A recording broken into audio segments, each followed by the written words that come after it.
നമസ്കാരം.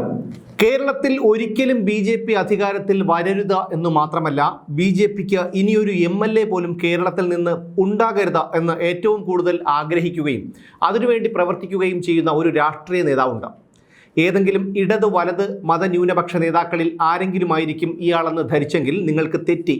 അതൊരു BJPയുടെ മുതിർന്ന നേതാവ് തന്നെയാണ്. മുൻ കേന്ദ്ര സഹമന്ത്രിയാണ്. കേരളത്തിലെ ആദ്യത്തെ BJP MLA ആണ്.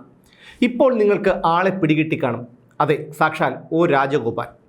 ഇനി ഒരിക്കലും കേരളത്തിൽ BJP ഒരു സീറ്റ് പോലും പിടിക്കരുതെന്നും ഒരു 19 കൊല്ലത്തേക്കെങ്കിലും കേരളത്തിൽ BJPയുടെ ഒരേയൊരു MLA എന്ന പേര് നിലനിർത്തണമെന്നും അദ്ദേഹം ആഗ്രഹിക്കുന്നുണ്ട്. O രാജഗോപാലിൻ്റെ ഓരോ പ്രവൃത്തികളും അത് തെളിയിക്കുന്നുമുണ്ട്. ഒരു തരത്തിൽ പറഞ്ഞാൽ BJPയിലെ തിരുതത്തോമയാണ് O രാജഗോപാൽ. അതായത് കോൺഗ്രസിൽ നിന്ന് ചാടി ഇപ്പോൾ ഒരു ഉളുപ്പുമില്ലാതെ ഡൽഹിയിൽ ചെന്ന് സുഖിക്കുന്ന KV തോമസിനെ പോലെ കിട്ടാവുന്നത്ര സ്ഥാനമാനങ്ങളെല്ലാം വാങ്ങി സുഖിച്ച് ഒടുവിൽ ഇനിയൊന്നും കിട്ടാനില്ല എന്ന തോന്നലുണ്ടായപ്പോഴാണ് തിരുതത്തോമ മറുകണ്ഠം ചാടിയത്. അപ്പോൾ പറഞ്ഞു വരുന്നത് O രാജഗോപാലിൻ്റെ ഒരിക്കലും നീതീകരിക്കാൻ കഴിയാത്ത ചില പ്രവൃത്തികളാണ്. അദ്ദേഹത്തെ പോലെ ഒരു മുതിർന്ന നേതാവിൽ നിന്ന് ഒരിക്കലും ഉണ്ടാകാൻ പാടില്ലാത്ത വർത്തമാനങ്ങളും പ്രവൃത്തികളുമാണ്. അന്തരിച്ച മാധ്യമപ്രവർത്തകൻ N രാമചന്ദ്രന്റെ പേരിലുള്ള പുരസ്കാരം ഇക്കഴിഞ്ഞ തിങ്കളാഴ്ച തിരുവനന്തപുരത്ത് വെച്ച് ശശി തരൂർ MPക്ക് സമ്മാനിച്ചിരുന്നു. പുരസ്കാരം സമ്മാനിച്ചത് കോൺഗ്രസ് നേതാവും കർണാടക ഉപമുഖ്യമന്ത്രിയുമായ DK ശിവകുമാർ. ചടങ്ങിൽ O രാജഗോപാലിനെയും ക്ഷണിച്ച് പങ്കെടുപ്പിച്ചിരുന്നു. ഈ ചടങ്ങിൽ സംസാരിക്കുമ്പോൾ O രാജഗോപാൽ പറഞ്ഞ ചില വാചകങ്ങൾ ഞാനൊന്നും പറയാം. ശശി തരൂരിന് തിരുവനന്തപുരത്തുകാരുടെ മനസ്സിനെ സ്വാധീനിക്കാൻ കഴിഞ്ഞു.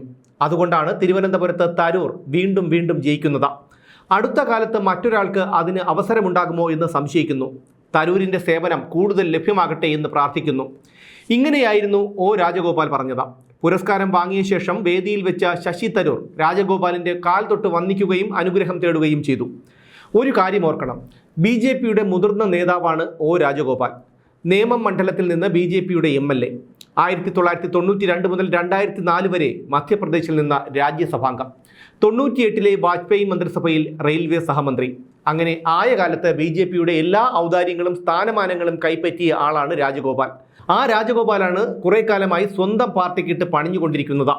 കേരളത്തിൽ BJP അവരുടെ മുൻനിര മണ്ഡലങ്ങളിൽ ഒന്നായി കാണുന്ന മണ്ഡലമാണ് തിരുവനന്തപുരം. ആ മണ്ഡലത്തിലെ സിറ്റിംഗ് MPയായ ശശി തരൂരിനെയാണ് ലോക്സഭാ തെരഞ്ഞെടുപ്പ് അടുത്തു നിൽക്കുമ്പോൾ രാജഗോപാൽ അഭിനന്ദിച്ചത്. ഇത് തരൂരിൻ്റെ PR സംഘം വലിയ തരത്തിൽ പ്രചരിപ്പിക്കുകയും ചെയ്തു.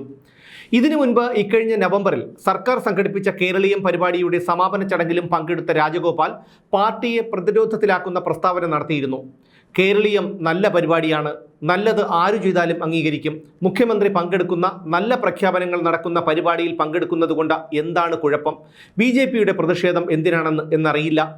കടം കയറി മുടിഞ്ഞു മുക്രയിട്ടിരിക്കുന്ന പൊതു ഖജനാവിൽ നിന്ന് കോടിക്കണക്കിന് രൂപ ചെലവാക്കി കേരളീയം പോലൊരു ധൂർത്ത് നടത്തുന്നതിന് കേരളത്തിൽ വലിയ എതിർപ്പുണ്ടായിരുന്നപ്പോഴാണ്, കേരളീയത്തിൻ്റെ സമാപന ദിവസം പോലും BJP സംസ്ഥാന അധ്യക്ഷൻ K സുരേന്ദ്രൻ എതിർപ്പ് ഉന്നയിച്ചപ്പോഴാണ് കേരളീയത്തിൻ്റെ സമാപന ചടങ്ങിൽ പങ്കെടുത്ത് O രാജഗോപാൽ പാർട്ടിയെ പ്രതിരോധത്തിലാക്കി പ്രസ്താവന നടത്തിയത്.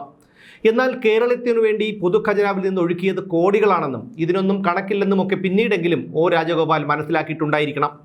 മാസാമാസം കിട്ടുന്ന ക്ഷേമ പെൻഷനായി 1600 രൂപ കിട്ടാതെ മറിയക്കുട്ടിമാരെ പോലെയുള്ളവർ പിച്ച ചട്ടിയെടുത്ത് തെണ്ടുമ്പോൾ കേരളീയം പോലെ ഒരു ധൂർത്ത് നടക്കുന്നത് O രാജഗോപാലിൻ്റെ കണ്ണിൽ വലിയൊരു കാര്യമായിരിക്കാം.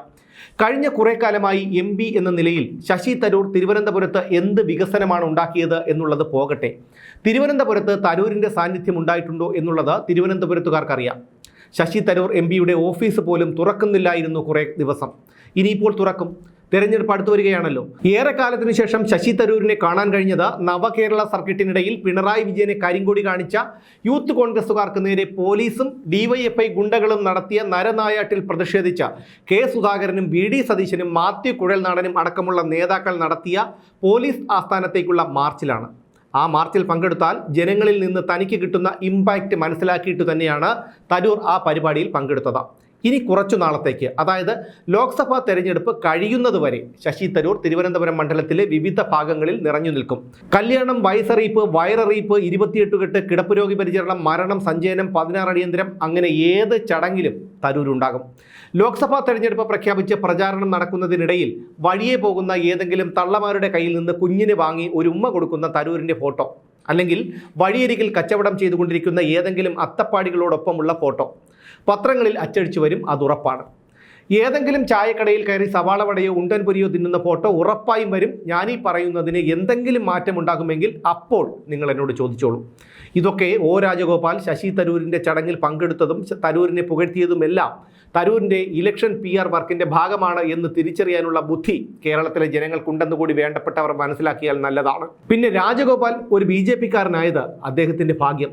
കമ്മി പാർട്ടി ആയിരുന്നെങ്കിൽ സൈബർ കമ്മികളുടെ സൈബർ ആക്രമണം സഹിക്കാൻ കഴിയാതെ അദ്ദേഹം ഇപ്പോൾ ഉടലോടെ സ്വർഗത്തിൽ ചെല്ലുമായിരുന്നു. എന്തായാലും കേരളത്തിലെ പൊതുസമൂഹം തന്നെ ഒ രാജഗോപാലിനെ വിലയിരുത്തട്ടെ, അദ്ദേഹത്തിൻ്റെ ഉദ്ദേശശുദ്ധിയെ തിരിച്ചറിയട്ടെ.